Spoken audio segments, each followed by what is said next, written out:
नमस्कार दोस्तों, मैं विवेक एक बार फिर से अपने YouTube channel stock trading technique पर आपका हार्दिक स्वागत करता हूं। दोस्तों, अगर मेरी आपने कल की वीडियो देखी है और अगर आज मार्केट के साथ उसको कंपेयर किया है तो रिजल्ट्स आपके सामने हैं। उम्मीद करता हूं कि जो मैंने आपके साथ डिस्कस किया था आज के ट्रेडिंग सेशन के लिए वो रिजल्ट्स आपको देखने को मिल गए होंगे। कल के दिन में मैंने ये कहा था कि जिस तरीके से एक पैटर्न क्रिएट हुआ है एक नेगेटिव की तरफ इंडिकेशन दे सकता है और आज देखिए हम गैप डाउन ही खुले। जिसने मेरी वो वीडियो नहीं देखी तो आप नीचे कमेंट बॉक्स में और सॉरी डिस्क्रिप्शन बॉक्स के अंदर वो लिंक है, आप उस वीडियो को उसमें देखकर आज की मार्केट के सेशन के साथ उसको कंपेयर कर सकते हैं। तो चलिए कल के दिन के लिए यानी 21 तारीख के लिए क्या पॉसिबिलिटीज बनती हैं वो देखना बहुत जरूरी है कि क्या हमें कल कल के दिन में टारगेट्स देखने को मिल सकते हैं। तो जैसे कि आप निफ्टी के इंट्राडे चार्ट को देख रहे हैं, नीचे अभी हम डाउन ट्रेंड के अंदर ही हैं फंसे हुए। और अगर आप आज के दिन को देखेंगे तो आप देखिए हमने नीचे जो एक बड़ा क्रूशियल स्पॉट था ये था आप 11,250 के आसपास, उसको हमने होल्ड किया। और एक अच्छी बात और रही कि 9 दिन की मूविंग एवरेज को हमने क्लोजिंग बेसिस के ऊपर ब्रेक नहीं किया, हम उसी प्राइस के ऊपर क्लोज हुए। 11,300 का प्राइस बनता है, 11,301 रुपए पर हम क्लोज हुए हैं। तो कल के लिए क्या पॉसिबिलिटीज है? कल के दिन में अगर निफ्टी किसी कारणवश 11,240 के नीचे फिसल जाता है और नीचे की तरफ ट्रेड करना शुरू करता है तो एक अच्छी बड़ी सपोर्ट इसको नीचे की तरफ 11,200 पे देखने को मिलेगी। वहां पर हम ये कह सकते हैं कि वॉल्यूम वेटेज मूविंग एवरेज भी वही है और जो 20 दिन की एक्सपोनेंशियल मूविंग एवरेज है वो भी प्राइस वही बनता है। अगर किसी कारणवश हम इसको होल्ड नहीं कर पाए तो एक बड़ा फॉल नीचे की तरफ देखने को मिल जाएगा। जब तक इनके ऊपर है तब तक अभी फिलहाल तो डरने की जरूरत नहीं है। बुलिश साइड पे हम तब बैठेंगे जब हम ये कह सकते हैं कि 11,350 के ऊपर फिर से, जैसे पहले 6-7 बार हमें ये रेजिस्टेंस मिली, अब फिर हमारी क्लोजिंग क्योंकि इसके नीचे आई है तो यही फिर से एक बार रेजिस्टेंस का काम करेगा। क्लोजिंग बेसिस के ऊपर 350 के ऊपर क्रॉस होना बहुत जरूरी है, क्लोज होना बहुत जरूरी है, तो उसी के बाद ही एक स्ट्रेंथ फिर से देखने को मिलेगी। और निफ्टी ने अगर देखिए आज ये गैप डाउन ओपनिंग हुई जो 400 से लेके 350 के आसपास तक का जो एक प्राइस है, 50-60 पॉइंट का एक गैप डाउन ओपनिंग जो हम कह सकते हैं, इसको भी फिल करने के लिए निफ्टी को एक बार ऊपर जाना पड़ेगा। तो अब हम बात कर लेते हैं बैंक निफ्टी की। बैंक निफ्टी ने कैसा बिहेवियर दिखाया है? एक क्रूशल बैंक निफ्टी जो ऊपर का हम कह सकते हैं कि ब्रेक नहीं कर पा रही, लेकिन आज की अगर आप इसकी क्लोजिंग देखेंगे एक बार तो बहुत बड़ा नेगेटिव मूव नीचे की तरफ को देखने को मिला।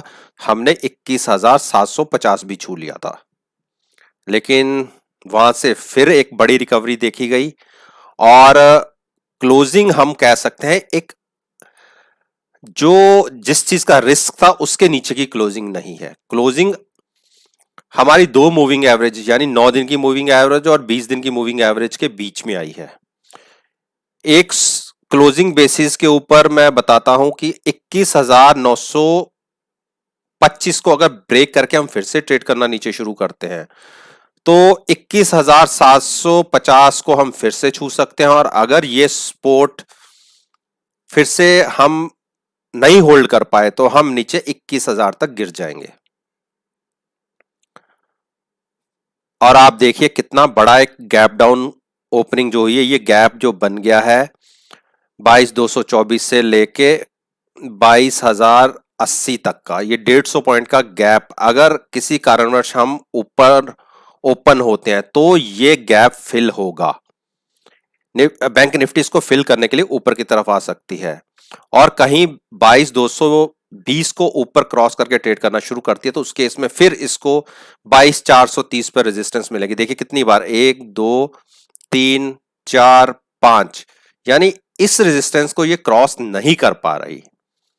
तो बुलिश स्ट्रेंथ तब तक नहीं आएगी बड़ी मूव जब तक ये 22,440 को क्लोजिंग बेसिस पे क्रॉस करके क्लोज नहीं देती। तो ये चार्ट्स भी मैंने आपके साथ डिस्कस कर लिया। अब हम बात कर लेते हैं जो इसके दिग्गज शेयर हैं, जैसे एक्सिस बैंक है।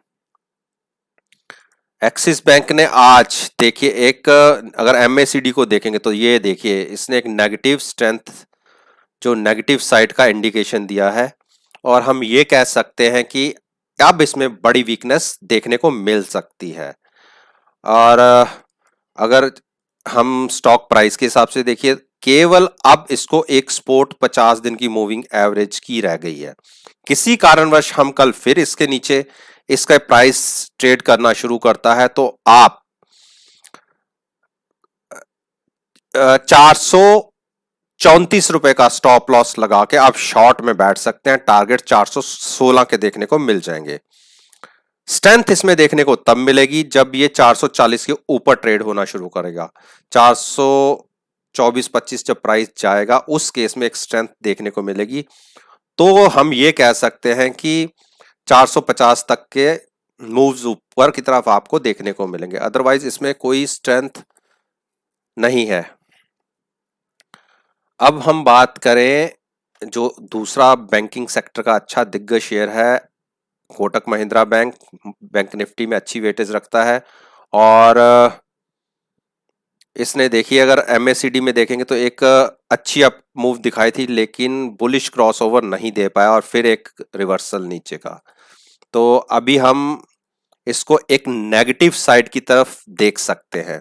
क्लोजिंग देखिए हमारी मूविंग 9 दिन की मूविंग एवरेज से काफी नीचे, तकरीबन 1337 के आसपास की आई है। अगर किसी कारणवश प्राइस 1335 नीचे की तरफ ब्रेक कर देता है और नीचे कंटिन्यूस ट्रेड होना शुरू होता है तो आप तकरीबन 5 रुपए और देखिए प्राइस नीचे जाने का।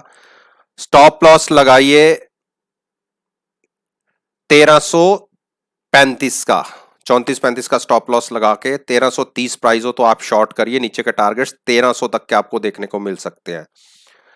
स्ट्रेंथ इसमें तब देखने को मिलेगी जब ये 1350 क्रॉस करके ऊपर ट्रेड करना शुरू करेगा, तब आपको ऊपर की मूव हम ये कह सकते हैं कि 1380 के आसपास की देखने को मिल सकती है।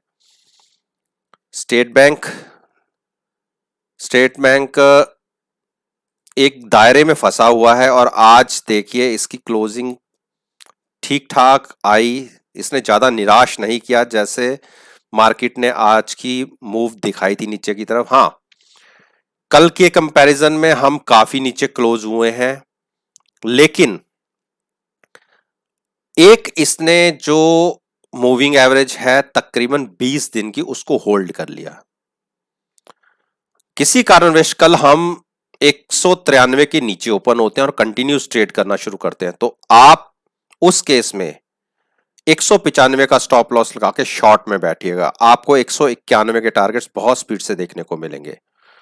बाइंग साइड पर हम ये कह सकते हैं कि स्ट्रेंथ तब देखने को मिलेगी जब प्राइस 196 क्रॉस करके ऊपर ट्रेड करना शुरू करेगा। उस केस में आपको तकरीबन हम ये कह सकते हैं कि यहां से 5 से 6 रुपए की मूव देखने को मिल जाएगी। लेकिन हां, 199 पर फिर से इसको रेजिस्टेंस मिलेगी, उसको क्रॉस करना मुश्किल होगा।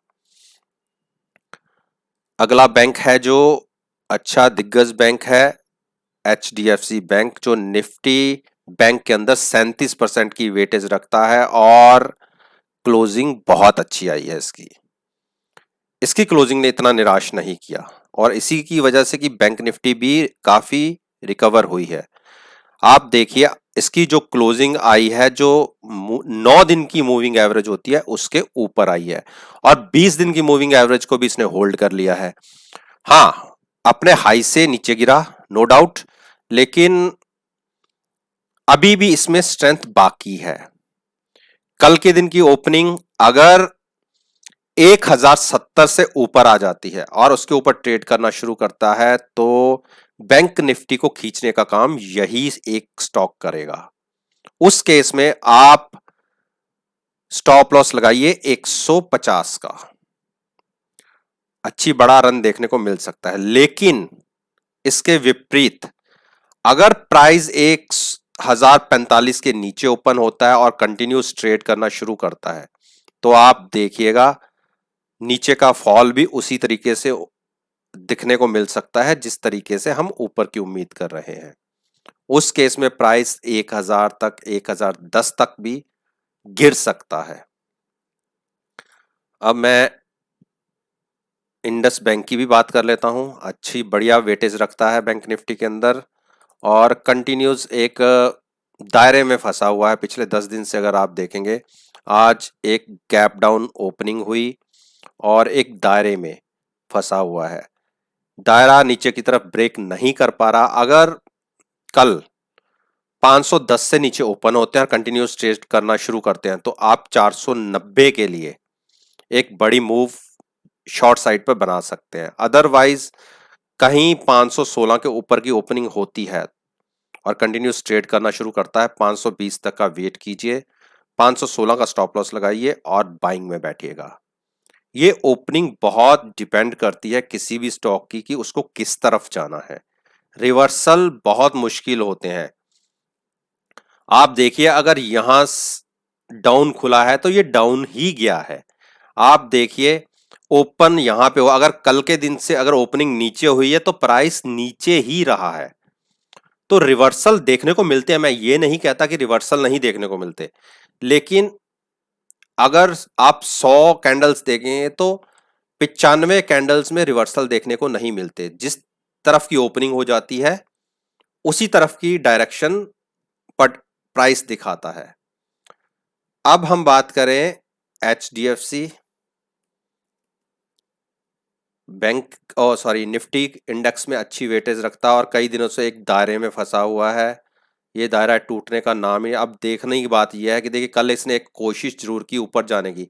जैसे मैं कहता हूं कि इसको 1834-35 एक इतनी बड़ी रेजिस्टेंस है कि जिसको ब्रेक करने के लिए इसको महीना हो गया तकरीबन, लेकिन ब्रेक नहीं कर पाया। यहाँ पे आप देखिए ब्रेक करके ऊपर ट्रेड हो रहा था, लेकिन जैसे एक बड़ा फॉल देखा, सारी मूविंग एवरेज ब्रेक की और लोएस्ट पे आ गए।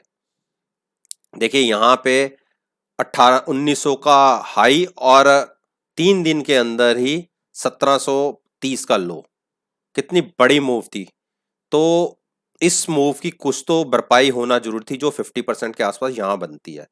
तो एक बार प्राइस गया, उससे बाद आज फिर देखिए गैप डाउन और फिर नीचे प्राइस ब्रेक कर गया और हम ये कह सकते हैं कि किसी कारणवश कल निफ्टी फिर गिरती है तो निफ्टी को और गिराने का काम अब ये HDFC करेगा।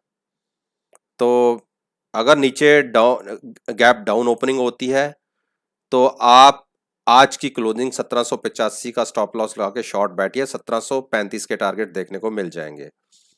और किसी कारणवश कोई बहुत अच्छी ग्लोबली न्यूज आ जाए, 1800 से ये ऊपर ओपन हो जाए, 1810 क्रॉस कर जाए, उस केस में आपको 1033 के फिर टारगेट देखने को मिलेंगे। जो ये गैप बना है तो ये फिल भी होगा। तो अब हम बात करते हैं रिलायंस। रिलायंस ने आज शायद एक डाउन मूव दिखाई, लेकिन इसको अगर गिरना है तो इसको 2080 से नीचे जाना पड़ेगा। 2080 के नीचे अगर ये ट्रेड करना शुरू करता है तो रिलायंस निफ्टी को गिराने में सबसे बड़ा योगदान देगा। उस केस में रिलायंस कम से कम 100 पॉइंट तो आप ये मान के चलिए कि 100 से लेके 180 पॉइंट तक बहुत तेजी से हमें देखने को मिल जाएंगे। अब वो एक दिन में होगा, 2 दिन में होगा, वो एक अलग इशू है, लेकिन 2080 क्रॉस करते ही एक डाउनफॉल की बहुत बड़ी उम्मीद रिलायंस में देखने को मिलेगी। तो दोस्तों ये निफ्टी, बैंक निफ्टी और बैंक निफ्टी के कुछ दिग्गज कंपोनेंट्स थे जो निफ्टी और बैंक निफ्टी इंडेक्स में बहुत अच्छी बड़ी वेटेज रखते हैं। मैं रोज इनके ऊपर आपके साथ बात करता हूं और आपसे कहता हूं कि मेरी इस वीडियो को कल के चलती हुई मार्केट में इन पर्टिकुलर स्टॉक्स या इंडेक्स के साथ आप खुद कंपेयर कीजिएगा। रिजल्ट्स आपके सामने होंगे, उसके बारे में मैं आपसे डिस्कस नहीं करूंगा। अगर कोई डाउट होता है तो आप मुझे नीचे कमेंट बॉक्स में लिखकर पूछ सकते हैं, और यकीन मानिए आप मायूस नहीं होंगे रिजल्ट्स के साथ। मेरी पास्ट परफॉर्मेंस को एनालाइज करना चाहते हो तो मेरे यूट्यूब चैनल पर प्लेलिस्ट अपलोडेड है, आप उसको देखिए, मार्केट के साथ कंपेयर कीजिए। और अगर आपको मेरी वीडियो पसंद आए तो लाइक करिए, सब्सक्राइब करिए और साथ बेल आइकन का बटन भी प्रेस करना मत भूलिएगा। और ये वीडियो मैं केवल और केवल आपको सिखाने के पॉइंट ऑफ व्यू से ही शेयर करता हूँ। मैं कभी नहीं कहता कि आप मेरी इस वीडियो के बिहाफ पे कोई मार्केट में पोजीशन क्रिएट करें। तो चलिए, इसी बात के साथ मैं आपसे विदा लेता हूँ और एक नई वीडियो के साथ फिर से आपके सामने आऊंगा। तब तक के लिए धन्यवाद। Take care and have a nice day.